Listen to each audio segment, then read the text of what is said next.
محرم الحرام کے جو روزے ہیں ان کے متعلق احادیث شریف میں آتا ہے کہ رسول اللہ صلی اللہ علیہ وسلم نے ارشاد فرمایا کہ جو شخص 10 محرم کا روزہ رکھتا ہے تو اس روزے کی بعوض اللہ رب العزت اتنے خوش ہوتے ہیں کہ اللہ رب العزت اس شخص کے 1 سال کے گناہوں کو معاف فرما دیتے ہیں۔ یہ اللہ تعالیٰ کی کرم نوازی ہے، اور یہ اب ہمارے پاس موقع ہے کہ کون کون اس فضل کو، اس رحمت کو اپنے لیے سمیٹ سکتا ہے۔ لیکن 10 محرم کا ایک روزہ نہیں ہے، یہ 2 روزے ہیں، اور ان دونوں روزوں کی فضیلت ہے۔ اب کچھ لوگوں کے ذہن کے اندر یہ سوال بھی ہوتا ہے کہ بھائی 9 اور 10 کا ہی روزہ اثر رکھ سکتے ہیں یا 10 اور 11 کا ہی روزہ رکھ سکتے ہیں؟ تو یہ بات میں آپ پر واضح کر دوں کہ جو شخص، یہ لوگوں کے لیے آسانی ہے کہ جو شخص چاہے اپنی مرضی سے 9 اور 10 کا روزہ رکھ لے، اور جو شخص اپنی مرضی سے جو اس کے لیے آسانی ہو 10 اور 11 کا روزہ رکھ لے۔ یہ رسول اللہ صلی اللہ علیہ وسلم کے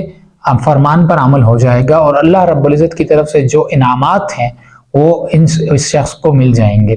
رسول اللہ صلی اللہ علیہ وسلم جب مدینہ منورہ تشریف لے گئے تو وہاں پر ایک یہودی سے رسول اللہ صلی اللہ علیہ وسلم نے پوچھا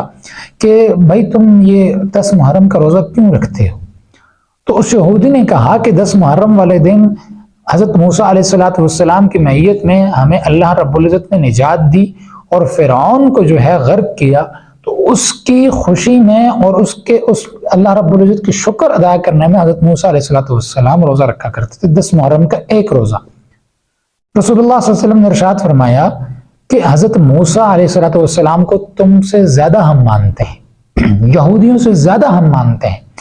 ہم اس بات کے زیادہ قریب ہیں کہ ہم حضرت موسیٰ علیہ السلام کی سنت کو زندہ کریں۔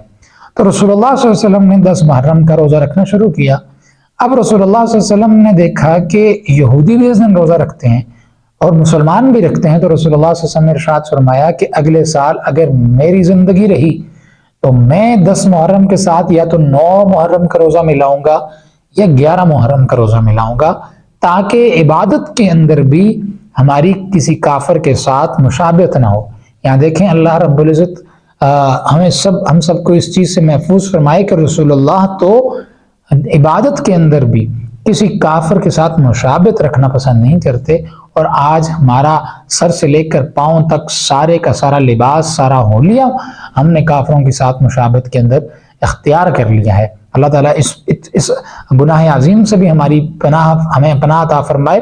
اور اللہ رب العزت ہمیں 10 محرم کی جتنی برکات ہیں وہ ساری سمیٹنے کی توفیق عطا فرمائے۔ بہرحال رسول اللہ صلی اللہ علیہ وسلم کا یہ فرمان کہ اگلے سال اگر میں زندہ رہا تو میں 9 کا یا 11 کا روزہ جو ہے وہ 10 محرم کے ساتھ ملاؤں گا، تو رسول اللہ صلی اللہ علیہ وسلم کا اگلے سال اس دنیا سے انتقال فرما گئے، لیکن رسول اللہ کا یہ فرمان ہمارے لیے موجود ہے، اور آج جو بھی شخص ان روزوں کو رکھتا ہے تو رسول اللہ صلی اللہ علیہ وسلم نے جو بشارتیں دی اور اللہ رب العزت کی جتنے فضل، جتنے کرم، جتنی رحمتیں ہیں وہ ساری اس شخص کو ملتی ہیں۔ اللہ تعالی ہمیں عمل کرنے کی توفیق عطا فرمائے، اور محرم الحرام کی جتنی رحمتیں انہیں سمیٹنے کی توفیق عطا فرمائے۔ وآخر دعوانا ان الحمدللہ۔